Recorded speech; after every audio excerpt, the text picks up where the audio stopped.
శుభోదయం. Global బెతేనియా Calvary ministry తరపున ఈ పునరుద్ధానిక దినమయందు మరొక్కసారి మీ అందరితో కూడా కలుసుకొని దేవుని యొక్క పరిశుద్ధమైన మాటలు ధ్యానించడానికి దేవుడు నాకు ఇచ్చిన మధురమైన అవకాశాన్ని బట్టి దేవునికి ప్రత్యేకమైన వందనాలు తెలియచేస్తున్నాను. ఈరోజు కూడా పరిశుద్ధమైన వేద గ్రంథంలో నుండి మరి ఒక చక్కటి మాటను చదువుకుందాం. మొదటి సాముయేలు గ్రంథం 17వ అధ్యాయము 32వ వచనాన్ని నేను చదువుతున్నాను. దయచేసి గమనించండి. మొదటి సాముయేలు గ్రంథం 17వ అధ్యాయము 32వ వచనము. ఈ ఫిలిష్తీయుని బట్టి ఎవని మనస్సును కృంగ నిమిత్తం లేదు, మీ దాసుడునైన నేను వానితో మాట్లాడుదనని దావీదు సౌలుతో అనగా. దేవునికి స్తోత్రం.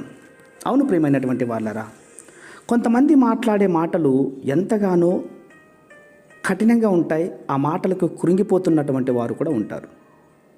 వారి మాటలకు పదే పదే తలుచుకొని కుల్లి ఏడుస్తూ ఉంటారు. విపరీతంగా అధైర్యపడతారు. మరికొంతమంది అయితే అసలు అన్నం కానీ నీళ్లు కానీ నిద్ర కానీ పట్టకుండా వాళ్ళు గడుపుతూ ఉంటారు. మరికొంతమంది అయితే ఇల్లు వదిలి పారిపోతారండి.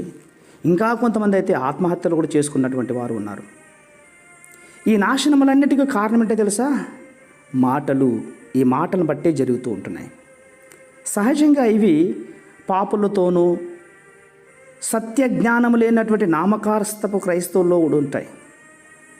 దేవుని మాటలకు జీవితాన్ని పోసే శక్తి ఉంటే సాతానుడు సావుగొట్టే శక్తి కలిగినటువంటి వాడురా. అయితే నిజమైన క్రైస్తవులు వివేకం కలిగి సాతాను యొక్క శక్తిని వాని యొక్క మాటలను బట్టి ధైర్యం తెచ్చుకొని ఎదుర్కోగలుగుతారు. వాని మాటలకు ఎంత మాత్రం కూడా లక్ష్య పెట్టరు. వీరు సాతాన్ని సిగ్గుపరిచే మాదిరిగా ధైర్యంగా జీవిస్తారు. సాతానుడు దేవుని యొక్క సంఘ బిడ్డలతో మాట్లాడుతూ వారితో యుద్ధం చేస్తాడు పిల్లారా. వాడు తన మాటలను తనకు అనుకూలంగా ఉపయోగించుకొని ప్రయోగిస్తాడు. తత్ఫలితంగా ప్రజలు కఠినమైనటువంటి మాటలు, దుర్భాషలు, పోకరి మాటలు మాట్లాడతారు. వీడి ప్రభావం వల్లనే చాలామంది అనుమానంపై యొక్క రోగంతో జీవిస్తున్నారు, అబద్ధాలు ఆడుతూ ఉంటున్నారు.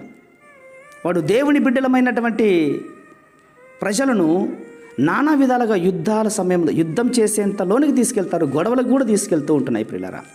అయితే దేవుని బిడ్డలు దేవుని యొక్క శక్తిని పొందుకోవాలి.